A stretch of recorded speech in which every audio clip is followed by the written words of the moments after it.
Hello and welcome back to the Cellblock Scorch. I'm Cricket here to record my winning Scorch from week 25. The prompt was given by Paishi and it was, "She'd never seen light look quite so dark." And I titled this piece, "A Story of the Night." He only came to her at night. They had met almost 20 years ago. She'd been a slip of a child, fanciful and free, dancing under the lanterns of a village festival. A boy, perhaps a few years older than she, had caught her eye from the corner of a building and then ducked into an alley. She'd followed him, wanting to talk, and they had, laughing, running, playing, in the way that children do. When the hours drew on and her parents began calling to her to come home, they parted ways. He had asked if they could play again. She had willingly agreed. After that, she saw him again and again. She saw him at the next festival, when she went with the healer for night herbs, when she was out in the backyard after dark, when she went with the midwife to deliver a baby in the dead of night. Always after the sunset. Years of friendship, and somehow she had never noticed that he only came at night. As they grew older, the conversations grew longer, the visits more frequent, the friendship more dear. She had been 13 when she invited him to come in for dinner. Child though she still was, she had seen the discomfort mar his expression in that brief second before he schooled his face and gently turned her down. But why? And he had laughed, "For I am a creature of the sky. No roof shall ever cover me." He said things like that sometimes, laughing and stretching his arms wide to embrace the darkness around him. She had never thought he was serious, but she never asked him to come inside again.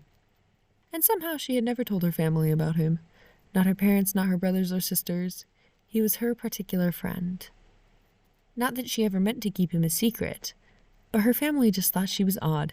A bit of a star-kissed child, her mother said, always hanging around outside after dark. The women of the village said she'd been called of the moon, and the men that she'd been blessed by the night, and they all agreed that she could always find the best night herbs. The babies she attended who came in the night were always healthier. Most of the village feared the darkness. They thought it hid monsters, evil. They associated darkness with pain, suffering. They stayed inside at night, and they wondered at her tendency to be out of doors after dark. She had never minded what they said. She did love the night, the moon, the stars, and her friend. And her family loved her all the same, odd habits included. So she kept staying out late, sitting on the hill behind her house, waiting for him. Most nights found her there, regardless of if he'd be coming. She hadn't always known when she'd see him next, but always, when they parted, he had asked if he could visit again. Once, at 15, she had been cross because she was busy with much at home, so many newborn babes in the village, and an illness spreading, so she had told him no. Not soon, she had said. She couldn't see him again soon. For the few weeks it took for everything to settle down again, she missed him, but she did not mind his absence. Still, she was on the hill almost every night for an hour or two, glowing in the moonlight and staring at the stars. Habits are hard to break, after all. She had seen him at least once a week since she was 9. His absence was peculiar. When it had been over 3 months, she began to wonder if he would come back, if perhaps she had sent him away forever with her words. After 6 months, she mourned his absence. Over a year later, at 16, she had almost stopped wondering if he would return. Still, most evenings found her sitting on the hill or on the roof, breathing in the night and gazing at the heavens. "May I join you?" At the sound of his voice, something inside her had burst into life. Of course! A year's absence had changed him. Taller, darker, but with the same easy laugh that had kept her company for years. Soon they slipped back into their familiar rhythm, and he was spending 2 or 3 nights a week at her side. 17 saw her brilliant idea. Her mother had called her in after a few hours on the hill with him, saying it was too cold to be outside. Before he could ask his customary parting question, the one she knew all too well he honored, she told him to wait. "The tree, Mum," she had called. Her mother watched as she climbed the oak tree by the house, dropped lightly onto the roof, and climbed into her bedroom window. Her mother went back into the house, and she opened her window again, calling into the night for him to come sit by her window. "I can't come in." She laughed. "I know, star boy, but you can sit." So he sat on the roof, and she sat inside on her sill, and they talked for hours. At 17, her parents had started to find her in the morning, asleep by her window. Looking back, she wasn't sure when it had happened, but she knew she was in love with him. Maybe it was the night at 19 when she had grabbed his hand, excitedly telling him about the challenging birth she had successfully attended, and then neither of them had let go. When they parted, After asking if he could come again, he bowed low, holding both her hands in his and pressing them reverently to his forehead before he faded into the night. Perhaps it had been earlier than that, way back in her childhood, when he'd strung crowns for her of starlight and gossamer. Or was it during that empty year without him? In any case, she knew she was in love with him by the time she moved into her own home at 21. He came to her almost every night, and they passed many hours under the sky, talking, laughing, gazing at the stars in silence, playing the games she had purchased from traveling peddlers. After falling asleep on the lawn too many times and being discovered by villagers in need of assistance, she had been careful to move inside when she began to grow weary. They had resumed the old habit, with him outside the window while she sat inside. Her own cottage was only 2 rooms on 1 floor, so there was no roof for him to sit on, but it hadn't mattered to them. It had been a night like that when she had kissed him for the first time, and he had been surprised, for he had leaned into her kiss and she could taste the stars on his lips. They had pulled back, barely, foreheads resting together in perfect giddy contentment. The villagers, it turned out, did not mind a midwife and healer who kept odd hours, as long as she woke up to help them when they called. Moon-favored, they called her, daughter of the stars and the night. But it was said with love and not fear.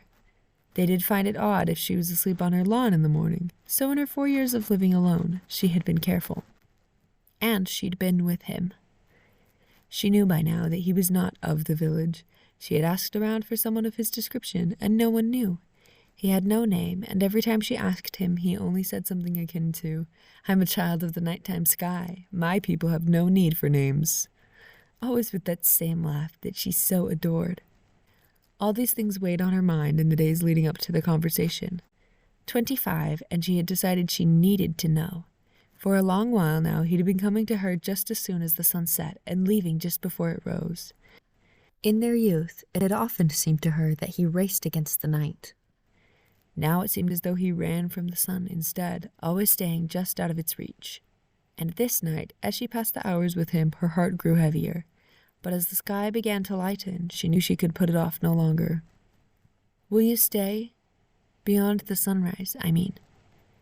Her gaze focused on their clasped hands, too nervous to meet his eyes. He brought one hand to her chin and tipped her face up to his. A sad smile crossed his face as he said, "You know I can't, gossamer girl." "But why?" Her voice broke as she asked. Tears slipped from his eyes at her pain and his own. "I've told you, dearest.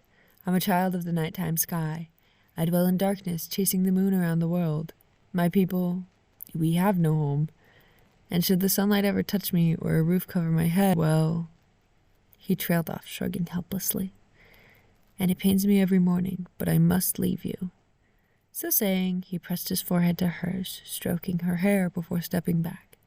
He asked if he could return. She said yes. Watching him fade away into the nighttime world to her west, she wept. Everyone associated darkness with evil, fear, pain, all the bad things of the world. She never had, for the night brought him and new babies and some of the most beautiful herbs. But if this feeling of loneliness and despair was darkness, she thought as the sun rose that morning, then she had never seen light look quite so dark. What's up, inmates? Pacey here with some quick judge comments. You just heard Cricket's lovely Scorch, and the other person who submitted this week was Lost, with a short little piece that made me sad. And as a reader, I don't generally like things that make me sad, unless that's what I'm specifically looking for. So, Lost was never going to win this. I'm so sorry. But also, y'all just heard Crickets. Wasn't it amazing? It was so good. I was very impressed with this one. The right type of wild vibes. Anyway, that's all I have to say for this week. Keep those fires burning, y'all. Wow, crazy. I had completely forgotten this piece. I looked at the prompt, it didn't recall me anything. My little summary note on it didn't recall me anything. And then when I reread it in preparation for recording, completely new. This could be a story someone else was telling me. I like this piece a lot. This is so fun. I apparently can also write plots if they're fairy tale style, I guess. Yeah, I don't have anything to add about this piece. It's a standalone. This is the only thing I've done with it. I don't think I would do more with it.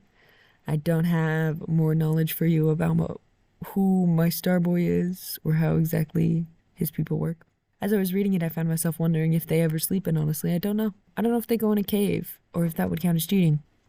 But yeah, if they stay out till if the sunlight touches them fully, or if they walk under, ever enter like a building and go under a roof, yes, they do fade away, dissolve into nothingness. Whoops. I really enjoy this story.